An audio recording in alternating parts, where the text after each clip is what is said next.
जब तक क्रिमिनल देश के अंदर हैं, तब तक देश की पुलिस उन्हें पकड़ सकती है, लेकिन जब वो देश से भागकर कहीं और चले जाते हैं, तब पुलिस का उन्हें पकड़ना मुश्किल हो जाता है। क्योंकि एक तो ज्यादातर ये पता नहीं होता कि वो भागकर कहाँ गए होंगे, और अगर पता चल भी जाए तो भी पुलिस क्रिमिनल को दूसरे देश में जाकर तो पकड़ने से रही।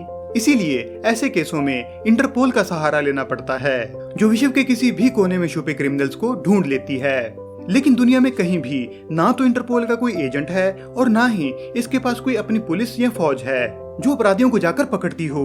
तो फिर इंटरपोल अपराधियों को कैसे ढूंढती और पकड़ती है, जानेंगे इस वीडियो में। So hello friends, photo lovers में आपका स्वागत है।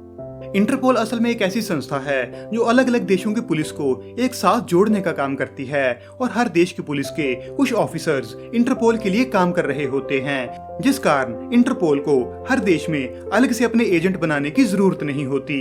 और अगर सच बात कहें तो इंटरपोल किसी भी अपराधी को नहीं पकड़ती, बल्कि वो सिर्फ अपराधियों की जानकारी अलग अलग देशों को देती है, जिसके बाद उन देशों की पुलिस और एजेंसीज अपने देशों में उस अपराधी की खोज करने लगती हैं, जिसके चलते वो पकड़ा जाता है। जैसे मान लीजिए कि इंडिया में क्राइम करके कोई व्यक्ति इंडिया से भाग गया और इंडियन पुलिस को ये नहीं मालूम कि वो भागकर किस देश में गया होगा, तो उसे ढूंढने के लिए पुलिस इंडिया में ही इंटरपोल के लिए काम कर रहे ऑफिसर्स के जरिए इंटरपोल को एक रिक्वेस्ट सबमिट करेगी कि इस व्यक्ति का रेड कॉर्नर नोटिस जारी किया जाए, ताकि जिस भी देश में गया हो वहां से इसे ढूंढा और पकड़ा जा सके।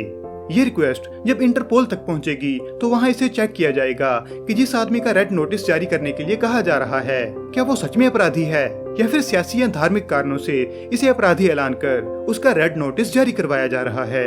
क्योंकि इंटरपोल सिर्फ तभी मदद करती है जब वो व्यक्ति असल में अपराधी हो या आतंकी कार्रवाइयों से जुड़ा हो।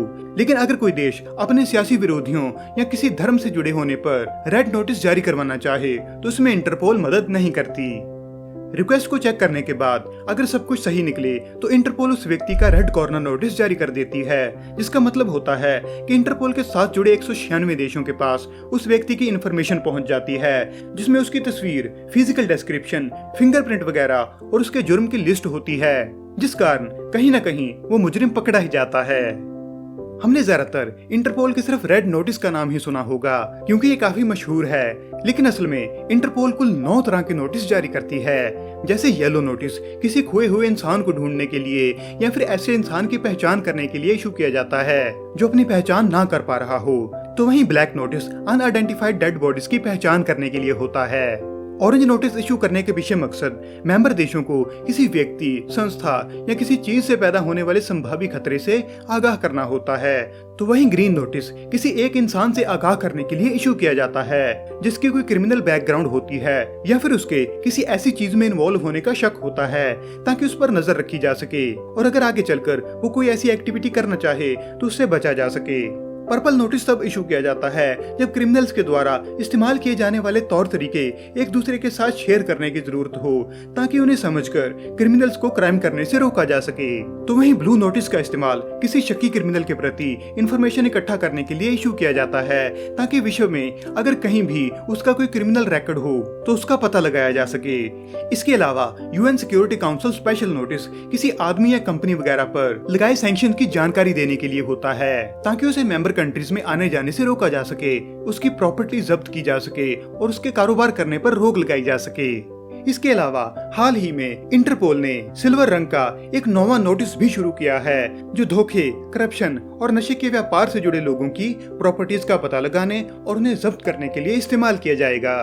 तो मतलब इंटरपोल का काम विश्व की पुलिस को एक साथ जोड़ना है, ताकि जुर्म करके व्यक्ति अगर किसी और देश में जाकर भी छुप जाए तो भी उसे पकड़ा जा सके। इसी काम के लिए 7 सितंबर 1923 को इंटरपोल की शुरुआत की गई थी।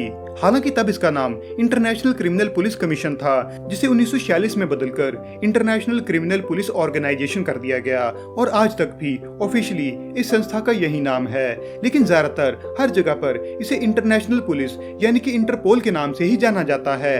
इंटरपोल का हेडक्वार्टर फ्रांस के लियो शहर में पड़ता है, जहाँ से इसका ज्यादातर काम देखा जाता है। साथ ही दुनिया की 9 और जगहों पर इंटरपोल के रीजनल और रिप्रेजेंटेटिव ऑफिस हैं। इसके अलावा हर मेंबर कंट्री में एक एनसीबी यानी कि नेशनल सेंट्रल ब्यूरो भी होता है, जिसकी मदद से 196 मेंबर कंट्रीज इंटरपोल हेडक्वार्टर के साथ या फिर आपस में कांटेक्ट कर सकती हैं और इंफॉर्मेशन को एक्सचेंज कर सकती हैं। इस कम्युनिकेशन के लिए इंटरपोल का ही I-24/7 नाम का एक सॉफ्टवेयर इस्तेमाल किया जाता है जो इस कम्युनिकेशन को और ज्यादा सिक्योर बनाता है। इंटरपोल अपनी इन सर्विसेज के बदले में मेंबर कंट्री से फीस चार्ज करती है और इन्हीं पैसों से ही इंटरपोल चलता है। तो ये है इंटरपोल के काम करने का पूरा तरीका। अगर ये जानकारी आपको पसंद आई तो वीडियो को लाइक और शेयर करने के साथ ही चैनल को सब्सक्राइब करना मत भूलें।